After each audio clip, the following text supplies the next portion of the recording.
Let me ask you about people who work or live in a highly toxic environment. Somebody who works in a garage where their car's coming in all the time and gas going on and off, whatever else it is. People that live near a highway. People that are in a chemical factory. People that are in places where all day long, whether they know it or not, they're subjected to this toxicity. Would that be a person that would be somebody should be taking a mushroom supplement? I think that would be actually a good candidate for the product because in nature, if you look at the fungal kingdom, the mycelium growing on the forest floor in very contaminated places, even in Chernobyl with the power plant, the nuclear power plant blew up, there was still, you still find mushroom around them.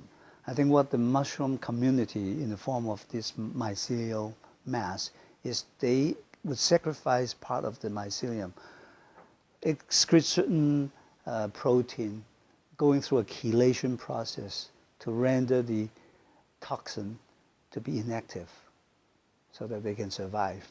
So I am just speculating that some of that function also would be lent to us when we take the mushroom powder or the mushroom product that would help some form of a chelation process. Now this is not empirical, this is purely rational idea that I have on the subject.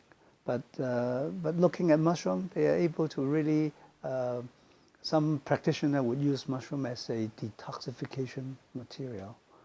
So I know of a practitioner which every time he sees a new patient, he would say, what's yesterday, what's today, what's tomorrow. So yesterday we have to detoxify. Today we have to look at what symptom, what ails you now, we work on it. Then tomorrow is what do we have to do to prepare you so that you don't get into trouble again. So I think those are very rational approach to good health. Yeah. All right, let's look at another group of people. Okay.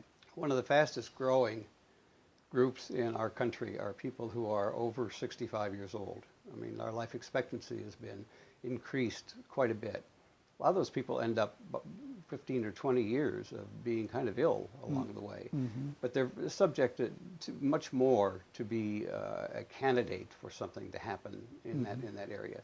Would it be a good idea to have a supplement with mushrooms in it for an individual that is in that age group, healthy or non-healthy? Yes, I think for this group of people, it would be a very good product to have on a regular basis because it really supports the basic function of our body. This includes the immune function, the hormonal functions, and the neural functions because it amplifies the signals between cells. And to have a healthy life is the cell can communicate well, and then we can support each other. So different cardiovascular, neural system, the hormonal system. If you have a balanced system, you're generally much healthier. You can deal with infection and so forth a lot better.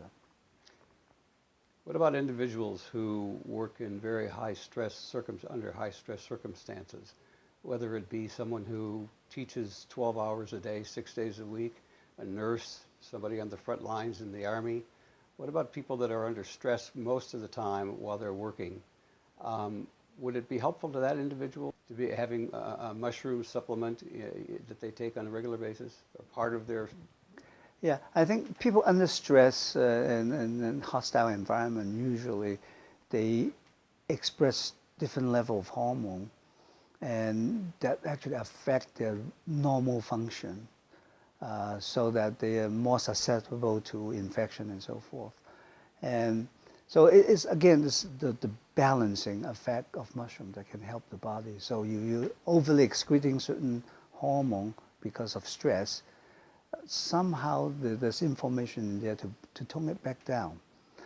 So there's a physician in the UK work with our product, and one of the things they observe is that look at the cytokines profile of the body after consuming the mushroom. They look at the group of cytokines. They said there is a Th1, Th2 immune balancing effect. So Th1, Th2 is an immune function. It's more of a circadian cycle. Th1 is more of a daylight hours cycle. Th2 is the night cycle. Th1 is your frontline defense. This is the macrophages, natural killer cells. At the nighttime, it was turned over to the B cells producing antibodies. So the front line is a very aggressive defense. It kills infection, but it also kills your healthy cells because it's non-specific. At nighttime is that the information passed on the night, the B cells say that we take care of 99% of the infection of virus in the body, but there's still signal out there. There's still that 1-2% hiding somewhere in the system. We cannot find them. So can you guys come up with an antibody to kill them? So, but your immune system takes a little, you go back to the memory bank first to say, we've seen this before. In 6 hours, the antibodies produce. Or they say, you know, we've never seen this before. We got to map out the configuration of this molecule. And it would take them a week, 2 weeks to come up with the antibody. But in the meantime, the front line is still fighting the 99%, but there's still 1% hiding somewhere. And your body's trying to deal with it.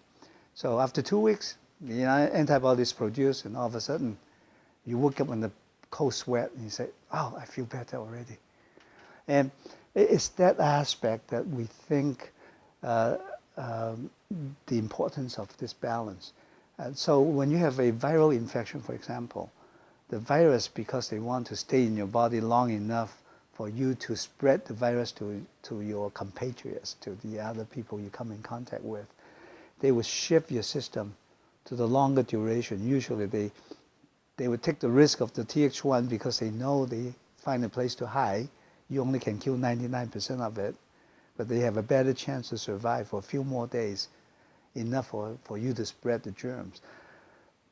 So they want you to stay in the Th2 level longer, and they would be able to buy time. But if you chronically have that problem over many, many years, your system will be compromised quite a bit.